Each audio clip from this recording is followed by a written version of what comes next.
भरतपुर से बड़ी खबर है, जहां पर 11 जून 2020 को सूरजपाल के खिलाफ केस दर्ज हुआ था। बड़ी जानकारी निकलकर सामने आ रही है। भोले बाबा अपने आप को बताने वाले सूरजपाल के खिलाफ केस दर्ज हुआ था। कोरोना काल के दौरान बिना अनुमति के कार्यक्रम करने पर यह केस दर्ज हुआ। भीड़ जुटाने के मामले को लेकर धारा 188, 269, 270 में यह केस दर्ज हुआ। आपदा प्रबंधन अधिनियम 2005 के तहत 51 में भी केस दर्ज हुआ था। धारा 144 का उल्लंघन किया गया था। बाबा सहित 7 लोगों के खिलाफ केस दर्ज हुआ। कोरोना काल में मथुरा गेट थाने में ये मामला दर्ज हुआ था। बड़ी जानकारी निकलकर सामने आ रही है। हर रोज नए खुलासे हो रहे हैं सूरजपाल को लेकर। एक और बड़ा खुलासा भरतपुर से बड़ी खबर। 11 जून 2020 को सूरजपाल के खिलाफ जो केस दर्ज हुआ, उस एफआईआर की प्रति भी अपने दर्शकों को हम दिखा रहे हैं। खुद को भोले बाबा बताने वाले सूरजपाल के खिलाफ कोरोना काल में केस दर्ज हुआ था, जब धारा 144 लागू हुई थी। दरअसल बिना अनुमति के कार्यक्रम करने पर यह केस भोले बाबा यानी कि सूरजपाल के खिलाफ केस दर्ज हुआ था। भीड़ जुटाने के मामले में कई धाराओं में उसके खिलाफ केस दर्ज हुआ मामला, लेकिन कार्रवाई नहीं हुई। और अब हाथरस में ऐसे उसके सत्संग में भगदड़ मची कि 121 लोगों को अपनी जान गंवानी पड़ी। सूरजपाल की तलाश में लगातार पुलिस दबिश दे रही है, लेकिन अभी तक सूरजपाल फरार है। उसका राजस्थान से कनेक्शन देखने को मिला। आपने देखा दौसा में भी वहां पर किस तरीके से वो सत्संग और दरबार लगाया जाता था। और यहां अब ये भरतपुर से भी जानकारी मिल रही है कि इसके खिलाफ कोरोना काल में केस दर्ज हुआ। दीपक हमारे संवाददाता इस खबर पर ज्यादा जानकारी के साथ जुड़ गए हैं। दीपक, हर रोज नए खुलासे।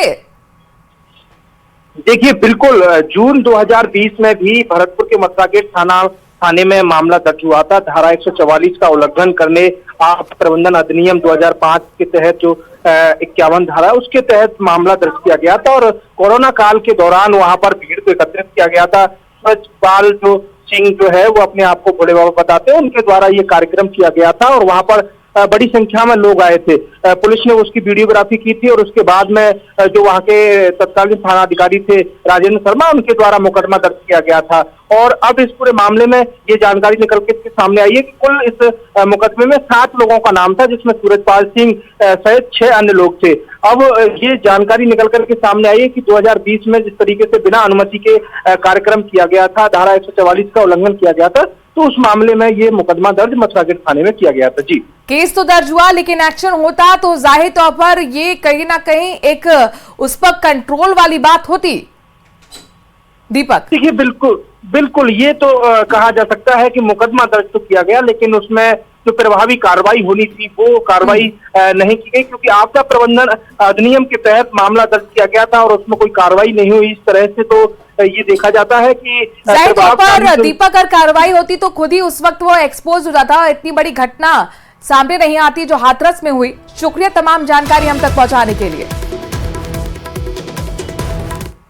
बीकानेर के लुड़करसर से बड़ी खबर है, जहां पर 55 लाख के नकली नोटों सहित 2 लोगों की गिरफ्तारी हुई है। दोनों आगरा नकली नोट देने जा रहे थे। पुलिस ने इन युवकों से 2 प्रिंटर और कटिंग मशीन भी बरामद की है। युवकों ने 11 बंडल पर ऊपर 500 के असली नोट नीचे लगा रखे थे। आरोपी वेद प्रकाश शर्मा, विनय बिश्नोई के थाने में जमानत हुई। लुड़करसर थाना पुलिस की ये बड़ी कार्रवाई, बड़ा एक्शन। 55 लाख की नकदी के साथ 2 लोगों की गिरफ्तारी हुई है। ये नकली नोट हैं जो जब्त किए गए हैं। दोनों नकली नोटों की जो खेप थी, आगरा देने जा रहे थे और उससे पहले ही पुलिस ने धर दबोचा। इनके पास से 2 प्रिंटर और कटिंग मशीन भी बरामद की गई है। 11 बंडल पर ऊपर नीचे लगा रखे थे 500 के असली नोट, ताकि किसी को कोई शक ना हो। और उनके बीच में, उनके अंदर नकली नोटों का जखीरा था। आरोपी वेद प्रकाश शर्मा और विनय बिश्नोई की थाने में अब जमानत हुई है। लुड़करसर थाने पुलिस का ये बड़ा एक्शन, बड़ी कार्रवाई हुई है।